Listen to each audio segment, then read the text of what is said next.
you can make $2,500 per week using Pinterest 10 minutes a day. Let me show you.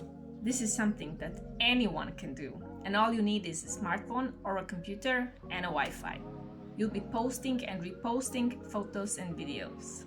But first follow me, because I post daily side hustles, remote jobs, and ways to make money online. First go to Pinterest and create a new account with a random name.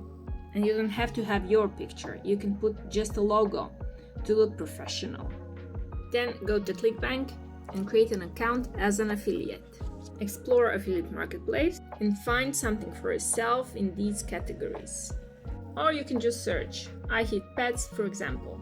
When you find the product you want to promote, you just hit promote. And here you will generate your unique affiliate link. Next, you want to go to Canva and create a Pinterest pin. Now we want to create a pin around that topic.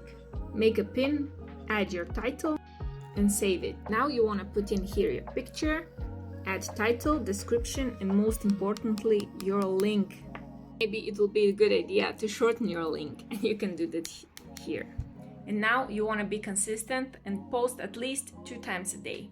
And yes, you can also create videos for the Pinterest. That is for engagement, but pictures get more clicks.